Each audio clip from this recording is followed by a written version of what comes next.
Thank you, everybody, for joining us today.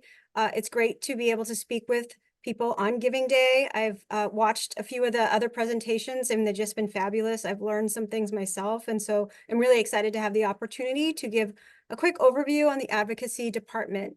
I thought I'd start off with a little bit about me. I have been at the MSPCA for almost 30 years. That'll be this September, and I started as a volunteer. I live with 2 dogs, Kona and Rosie, and 3 cats, Speckles, Charlie, and Joaquin. That's Speckles at the bottom, being supervised outside. She's a 3-legged cat. All my cats came from our shelter downstairs, and with my daughter and husband. And I have a law degree from Suffolk University Law School. I started working at the MSPCA, but went back to law school to be able to better help animals and be able to draft bills and do a lot of the things that I think really help advocate for animals in my job. So I'd like to start off a little bit about the MSPCA's advocacy program and our role and sort of why it's important in what we do. We were founded in 1868, and one of the first things that our founders did, that George Thorndike Angell did, was pass an animal cruelty law, which is really still the basis of the cruelty law that we have today, with a lot of updates, but still is primarily stems from George Angell's work. So we have a long history in working in the legislature to better protect animals. It's really a key part of our organization. And the advocacy role that I love, and while I've been here for so long and continue to work in this way, is that I really think our advocacy work has the ability to impact more animals than almost any other work that anybody does. Legislation and public policy can really stop problems at the roots and therefore help just an enormous amount of animals. And I'll give a couple examples of that. For example, we passed 2 statewide funding programs. One is the animal-friendly license plate program. You may have seen them driving around, and another is an optional donation on state income tax forms. And both of those programs have contributed to spaying and neutering and vaccinating hundreds of thousands of animals across the state and preventing the births of unwanted animals across the state. So that's really impacted a huge number of animals. Another example that many of you might remember is that in 2016, we were a part of an effort to pass a ballot question on farm animal confinement that prevents systems of confinement for hens, pigs, and veal calves that restricts their movement in such a way that they can't perform natural behaviors. And that ballot question will impact millions of animals over time. So we really believe that advocating is such a key part of what we do. And it's not just, we're not just an advocacy organization, as you know, and so we really have this unique role of learning from our staff and the people in our programs about what needs to be changed. And our legislative agenda really stems from talking to our staff, learning where they're finding problems, where the law is not working, or where there isn't a law and there should be one. So our law enforcement teams, our shelter, our hospital, our community outreach, we learn and are informed from all of them about how we can best protect animals and whether we need to pursue something in the legislature or in another form of government. So we work on all animal issues. It's really interesting. We're generalists, but we get a lot of exposure to all different types of issues involving animals.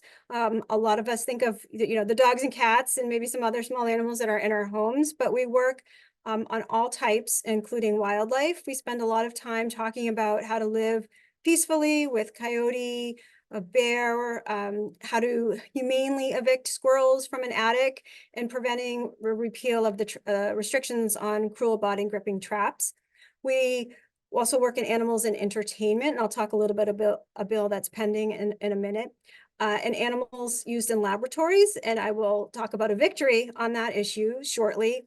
And as I mentioned, farm animals. And one of the things I love about our work and our work at the MSPCA is that a lot of the things that impact animals and a lot of the work that we do that touches animals really impacts people too.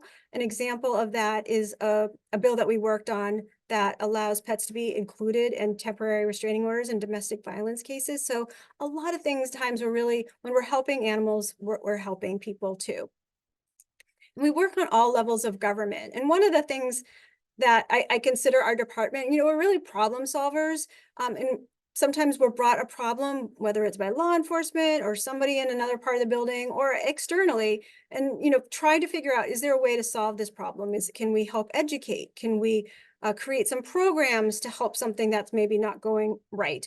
Can we pass a regulation? So we don't always just go to legislation because it is a long process, as I'll talk about, but an important process. But we also just really want to look holistically. How is the best way to solve a problem that's impacting animals? But when in terms of legislation, we do spend most of our time at the State House on Beacon Hill. That's where the bulk of animal protection laws are passed. But we do also work with cities and towns across the state. There are 351. We've been doing more work locally to pass local measures, which not only help in the city or town itself, but can contribute to a body of laws that then helps make a case for statewide legislation. And we do work on the federal level with our congressional delegation in Massachusetts. They've all been historically very good on animal protection, but we also want them just not to be good, but we want them to be leaders federally. So I'll mention some of the victories that we've had recently. As I mentioned before, in terms of animals and research, last session, the Beagle Bill passed, and this requires that dogs and cats who have been used in medical research have to be adopted. If at the end of the study they're behaviorally and medically sound, they must be adopted. And so it's really giving a second chance at life for those animals who had spent most of their life in a laboratory. Nero's law passed, and that's a law that requires that police dogs, if they're injured in the line of duty, are allowed to be transported and treated to get to a veterinary hospital. They're allowed to be treated in an ambulance and transported that way.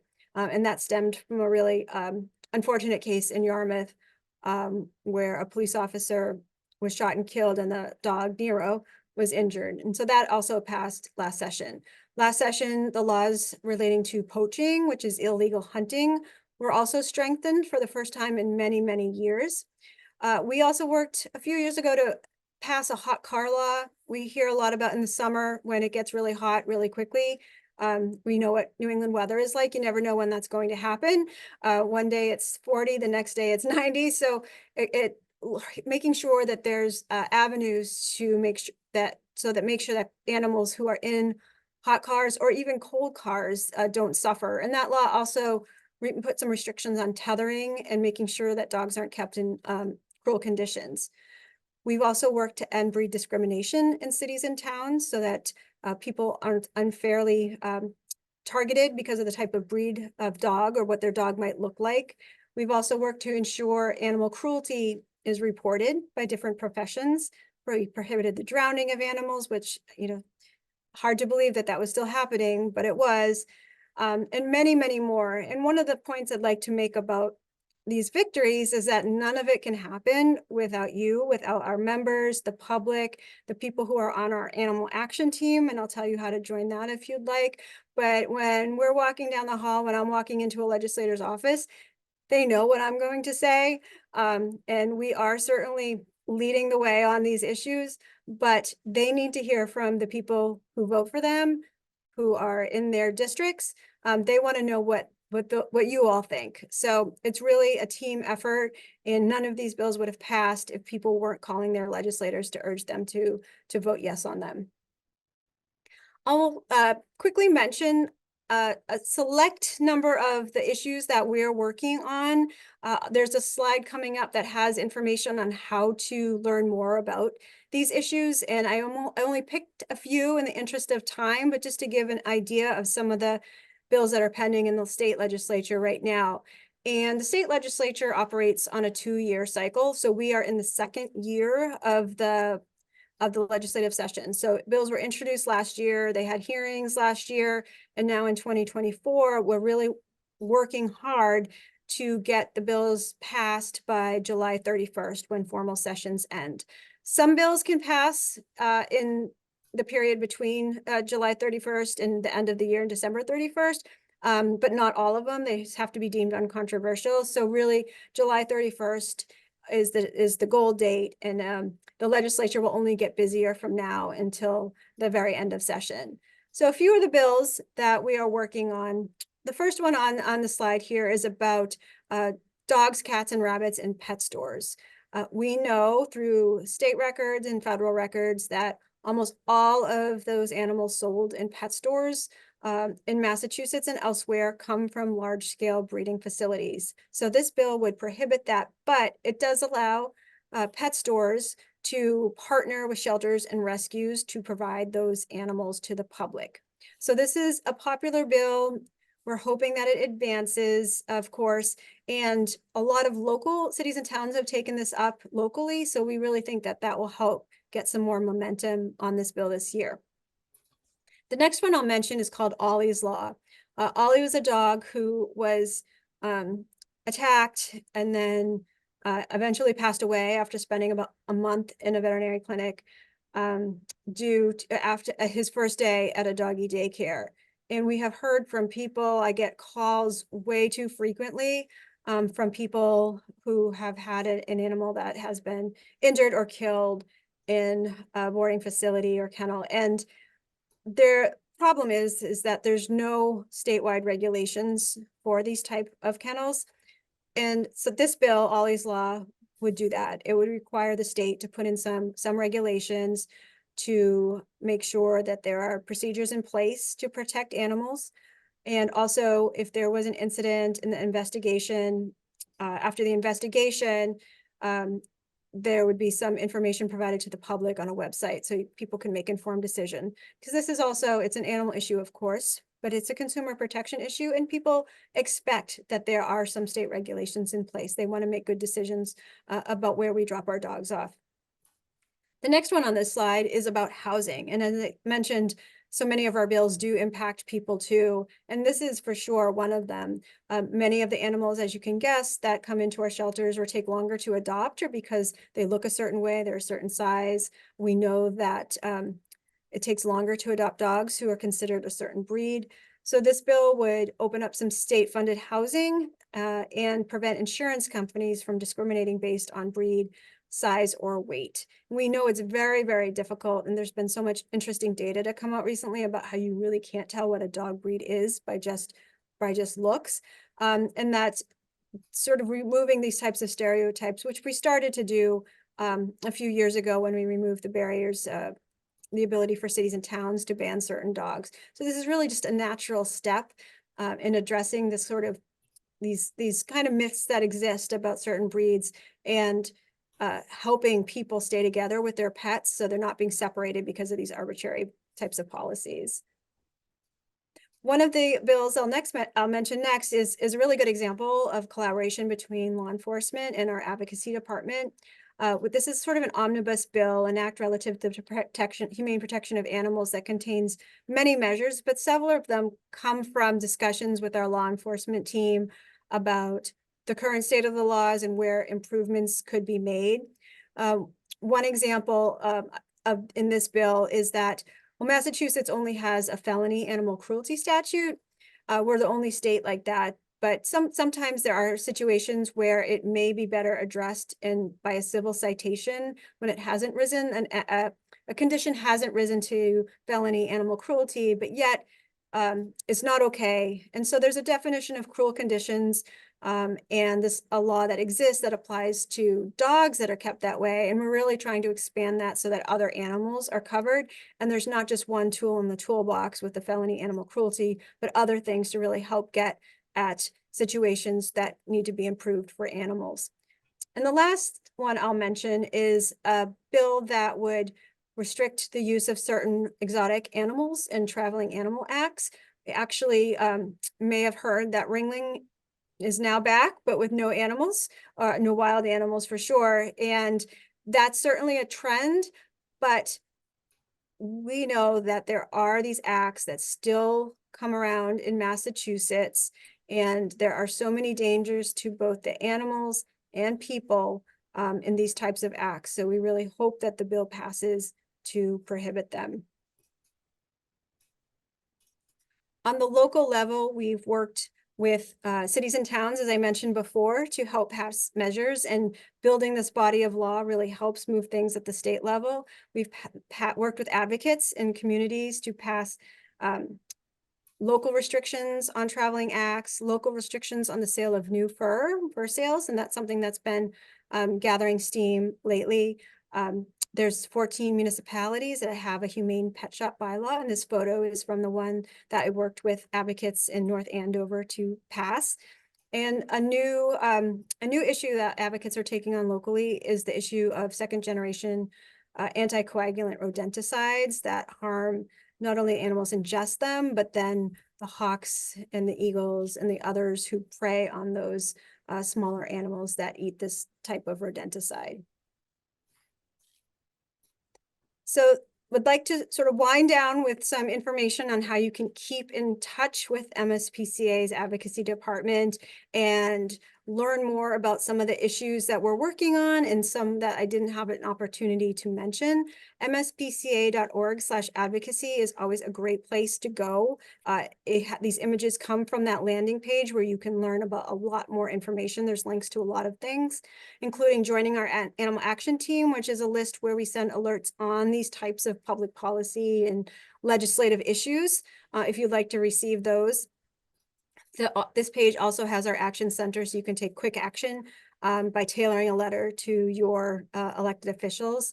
We have Lobby Day on April 30th, so that's coming up next month. It's a really fun day for people to learn about the State House, what happens there, to meet other advocates, talk with us, hear from legislators. So if folks are interested in that, it's a really great way to learn more about the process. There's people who have been for years. We always get a bunch of new people. This is our first exposure to this kind of thing. So really encourage you to look into that if you're interested. And we could all be reached in the advocacy department at advocacy@mspca.org.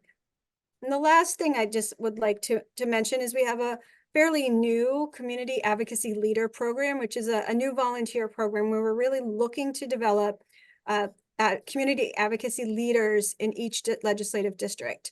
And those folks who right now we have a bunch and are looking to expand to more, but those folks work in those legislative districts to gain support for animal protection measures, work with people in their community to influence their legislators. So thank you so much. I really appreciate the time and know you'll hear great things about the work that law enforcement is doing. So I'm going to turn it over to Nadya. Thank you so much, Kara, and it's an honor to be here. So thank you for having me. This is our current department. We have 6 commissioned officers that cover the whole state. We are post certified, and for those that do not know what post means, it's police officer standards and training. So we're all certified, have gone to the police academy. You know, everybody has their area. We investigate cruelty allegations, we file charges, we write and request and get warrants and do search warrants. And we also educate and assist pet owners in the public and people that we come across from a daily basis. And the rest of the people run the office and the department. And me. My name is Nadya, and I live in the South Shore with my husband and 3 crazy dogs, as you can see in this picture. I don't know what I was thinking. And I started, well, actually one of the one in the middle is the youngest, and she's my most recent dog, and she's a foster. So I'm a foster failure officially. And she came from a local animal control officer. They found her and her housemate abandoned in a dog park in like a fenced in area, and she was emaciated and covered in fecal matter and was just in a bad state. So she's thriving, needless to say, and runs the household. I have been doing animal protection and law enforcement for about 20 years now, and started my career at the MSPCA in 2004 at one of the shelters. It's no longer an MSPCA shelter. It is still an animal shelter. And that's where I started and moved up to law enforcement shortly after. Again, I don't know, my coverage, where I cover Boston, and I do all of Boston and about 76 cities and towns outside of Boston. So again, like I said, we have very large areas that everybody covers. And I promise you that we don't just sit and play with kittens all day. I know it looks like that from the picture, but you know, when you have a nice, pleasant, happy moment, you know, during our day, I figured I should document it. And so here is one of the many kittens that I rescued at some point. I don't remember what was happening there, but at least I was happy. But a typical day in the MSPCA. So complaints come into our dispatch and they come in online. You can file a complaint on the phone, and they go out to each person. They're dispatched to whoever the officers are. So our officers are dispatched basically from our home, and we have all the complaints that we need to do for the day, and we go out on the road. And that can go from you know, visiting police departments and talking to them about cases that came in. We could appear in court. We can you know, do rechecks from cases that came in before. We need to follow up and make sure that the conditions have gotten better. So there's, you know, not necessarily a new complaint comes in every day. Most likely they do. But some are, like I said, following up, or you're making appointments to go back and meet with someone, calling a vet, you know, following up on stuff like that. So that's the usual day in and day out.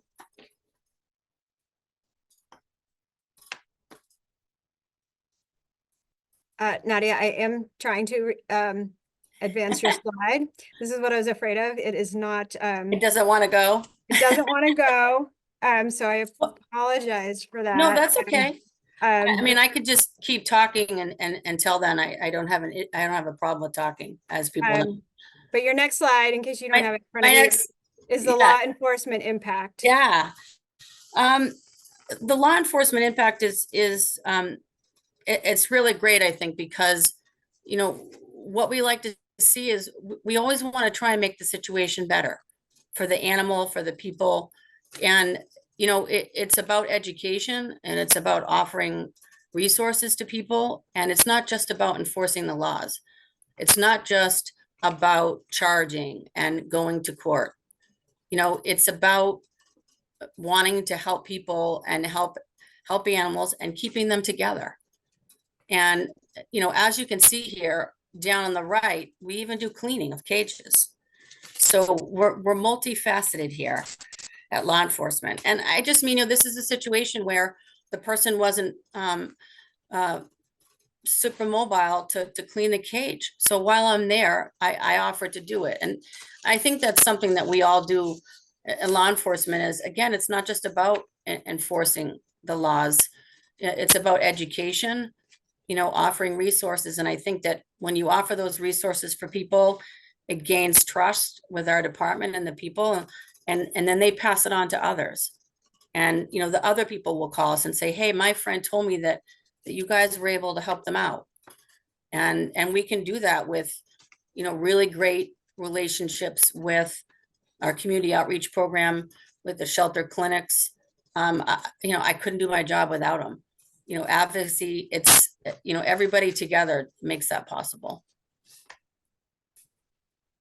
I'm glad you got to see that cute little puppy.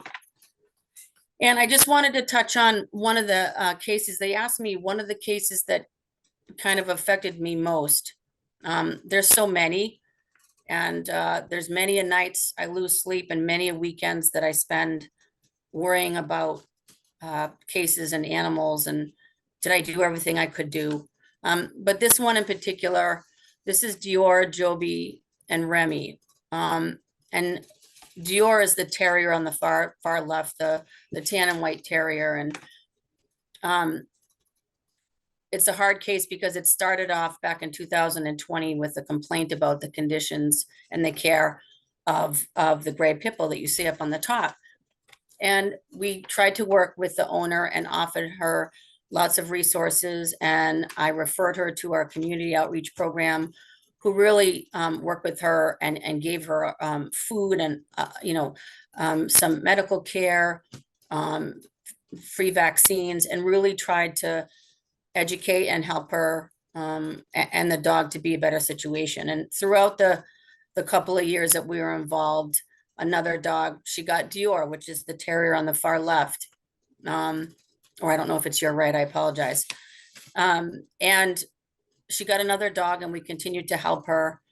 And she kind of drifted off, and a while later walked into the hospital with the dog, basically flat out and near death.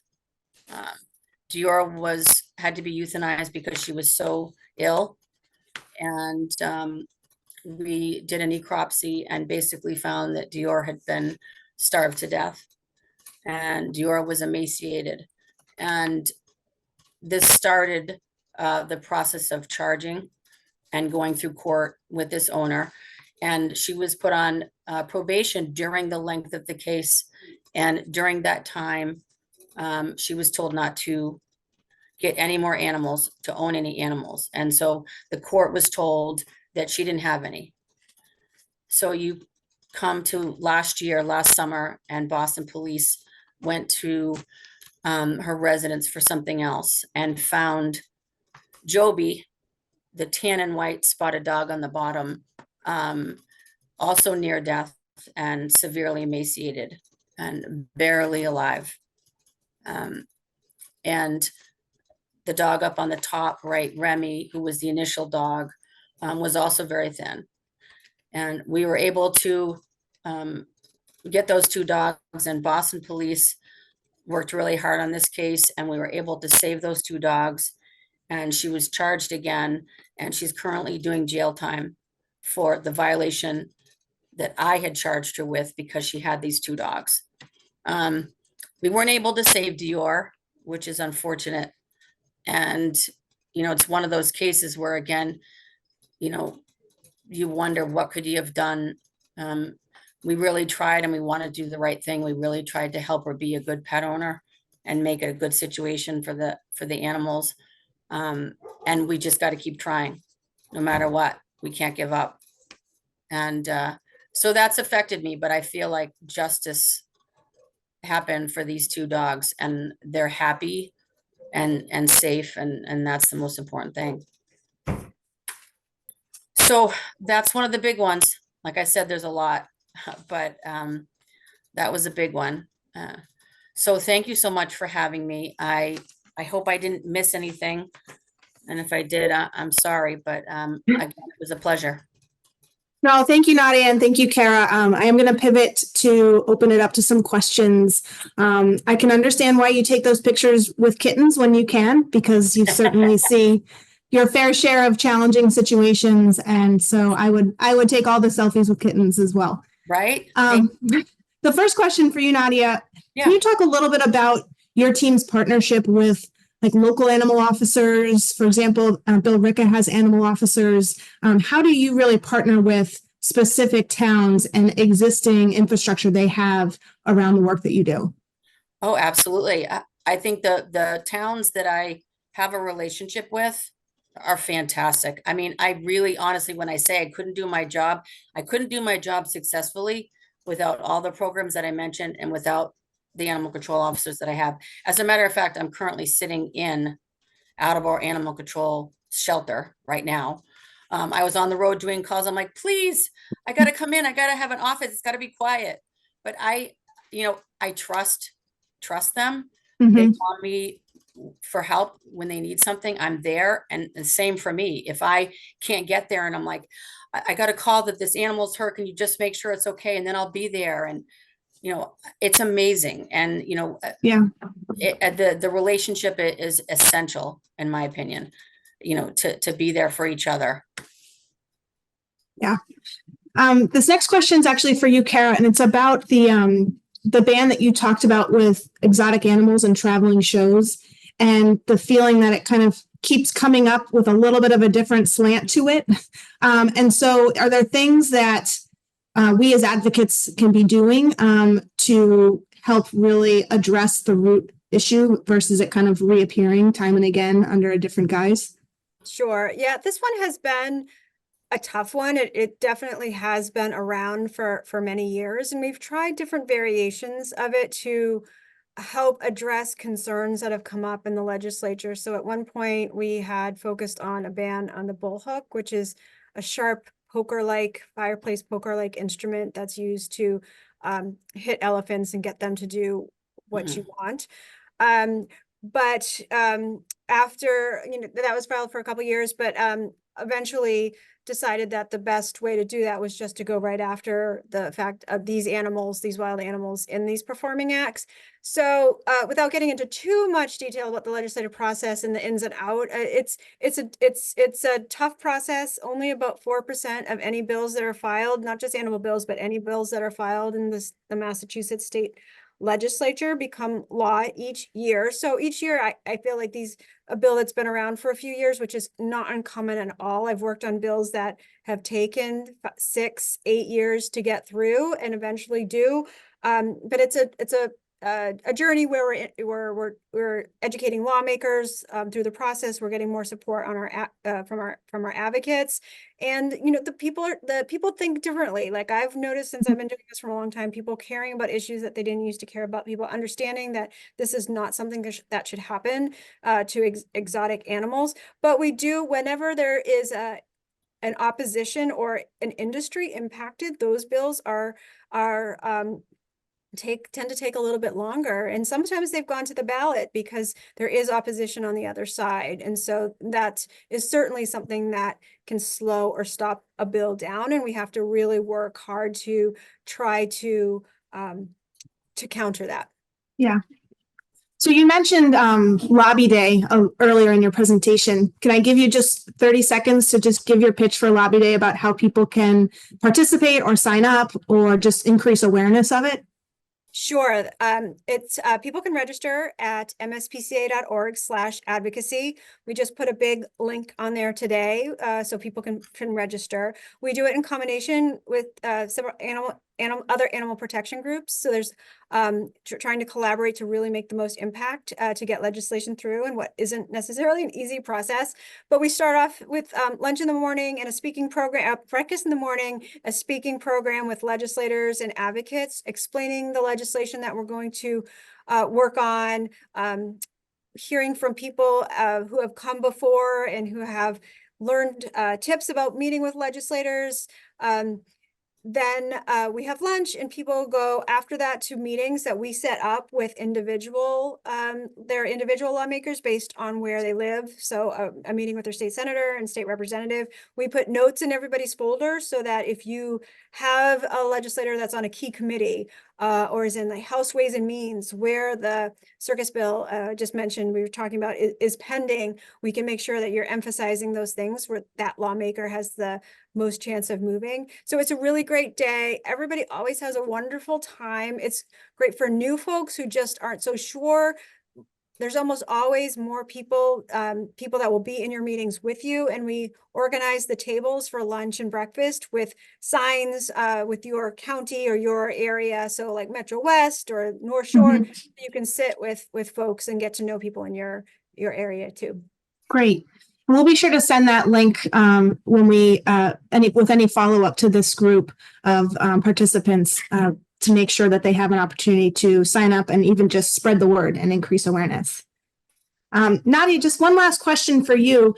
Can you just talk a little bit about some of the most common calls that you receive in terms of whether it's just complaints or awareness, or I know everyone being home a lot more over the past 4 years, I'm sure it kind of changed the narrative a little bit for you, but just talk a little bit about the types of calls that you get.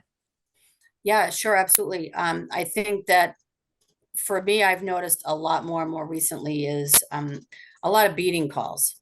So we get a lot of calls from people, they were walking and saw someone hitting their dog, or they're a neighbor and they can hear this person yelling at their animal all the time, and then they can hear the animal crying and it sounds like beating, and it happens a lot. And unfortunately, a lot of people don't call right at that moment, like to their local police department, because obviously I can't get to all these areas quickly. Right. especially if it happens at night. So I think that's my most common, you know, because I do a lot of the city. Boston keeps me really busy. Mhm. So I do a lot of, you know, lack of, you know, proper food and water, skinny animals, no vet care. Those are kind of some of the most modern, Okay. common, excuse me.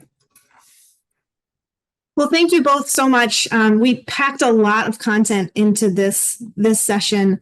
And as I shared, anyone that was able to participate, thank you for being here. I'm going to turn it back over to Neil, but we will be following up with more details. And as always, you can reach out to Nadya or Kara if you have any questions or follow-up.